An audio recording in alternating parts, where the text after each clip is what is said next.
Good afternoon, Shona. Today I will be discussing how applications of mathematics are used in the modern and ancient times relating to geometry. My chosen topic of choice is the construction of bridges and what geometrical factors are found inside a bridge. This will be investigated through considering STEM and more. When investigating how mathematics is used in the modern world relating to geometry, I thought a great example to use would be bridges. Bridges are an extremely interesting topic, and I have always found them interesting after exploring all the bridges in Brisbane City on an excursion while studying them when I was just 11 years old. I still remember being fascinated by the Kurilpa Bridge, which is this one. It was very unique to all the other bridges, when its cables and poles all facing in strange directions. It was only 3 or 4 years old at the time, and people were highly interested. I've learned that ancient and modern bridges can be considered a simple tree across a lake to walk across. As you can see, something like this would be considered a beam bridge with a horizontal object. However, bridges that are a little more new involves the Golden Gate Bridge, which is much more advanced in high technology and a little more fancy. Now, for the mathematical side of bridges. Geometry is found inside every bridge we see. Many factors found can include symmetry, arches, connector plates, and to begin with, symmetry is obviously a very important factor in bridges, as if it is asymmetrical, it is unstable and can collapse. In 1825, a bridge in Germany called Saarbrück bei Monken-Neinberg collapsed due to an unbalanced load, resulting in 55 people being frozen or drowning to death. This is the bridge after it collapsed. This shows how important it is to have a symmetrical bridge that can hold a tremendous amount of weight wherever the load is and is identical in structure. Examples of this includes this arc bridge. You can see it's identical and symmetrical, as well as the triangles in a truss bridge.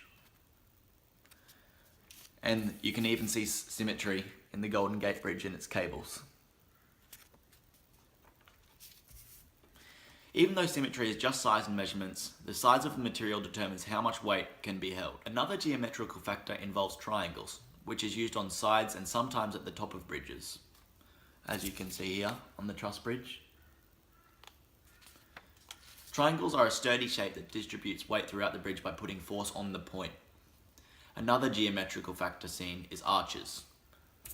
This is an arch bridge. Obviously, there will be a lot of arches in the arch bridge. This is obviously common seen on arch bridges as it carries weight outwards along the curve of the arc to supports at each end.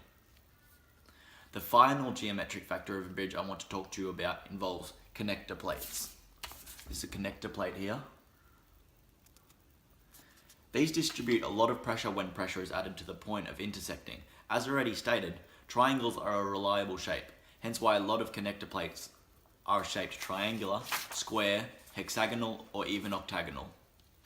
They are made of steel and bolted onto intersecting points of the bridge, and it also adds strength to the designated area. Now to consider STEM, which stands for Science, Technology, Engineering and Maths, which are all important when considering the construction of a bridge. To begin with, science is and always has been a major factor to consider when making sure a bridge is safe. This science involves compression and tension.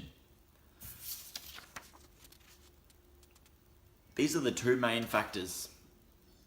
However, other scientific distractions for bridges include resonance, torsion, shear, and even weather, which have caused major catastrophes before. As a bridge is a structure, there is a lot of pushing, pulling, and twisting going on. Compression and tension determines how bridges span great distances. These forces allow a suspension bridge like this to stretch over a distance 7 times that of an arch bridge. It is the structure of each bridge that is responsible to deal with the tensional stress put on it from being pulled and stretched. However, with compression, it is the opposite. Length shortens. Compressional stress determines the length and stabilization. The next part of STEM is obviously the technology, which is a very interesting factor considering bridges, as they have come very far since ancient times. As you can see, old bridges such as wooden bridges, and as fancy as you've already seen, the Golden Gate Bridge. As already stated, bridges are millions of years old. Technically, as a simple tree across a lake can be classed as a simple beam bridge, however, technology has come so far to the point where bridges such as the Golden Gate has the ability to support the load through cables and towers, and admittedly looks a lot cleaner. The older bridges includes truss, arch, and beam bridges, while the new bridges consist of suspension, cable-stayed bridges, and so on. In our modern day, all these bridges have lived on through decades, even centuries, and the older bridges can be just as reliable. No matter their size, they can still sustain a lot of weight. Arguably, the most important part of STEM when constructing bridges is the engineering, as these bridges have to be constructed perfectly to protect from the scientific damages and to show more advanced technology. In the ancient days, they started off with wooden bridges, as you've already seen, and they were soon replaced by iron models. Over the centuries, materials such as lumber, stone, steel, and even living vegetation has been used. These materials come with requirements when building a bridge, however. There must always be a rigid horizontal structure, as well as one support on each end. The final part of STEM involves mathematics. This must be considered when building a bridge, as it involves the technical side of patterns, trigonometry, parabola, and so on. Parabolas can be seen in the Golden Gate bridges in the suspension cables. A parabola is in the field of geometry and is a U-shaped curve that arises a lot in physics and engineering. As well as parabola, patterns use mathematics to determine certain sizes that must be precise. All triangles must be the same on a truss, for example. They must have identical measurements. As you can see here on this truss bridge, the triangles are the same size.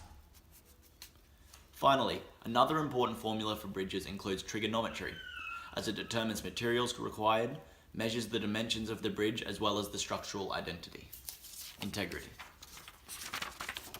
As you can see here, is the formula for trigonometry on bridges. Trigonometry also involves triangles that distribute the weight effectively on the bridge. Overall, geometry is found in ancient and modern day bridges, and there are a lot of mathematical applications involved in the construction of a bridge. All STEM factors are extremely important in building any bridge, ranging from the ancient days to even today.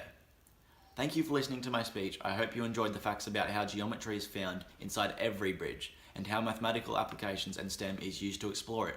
Thank you.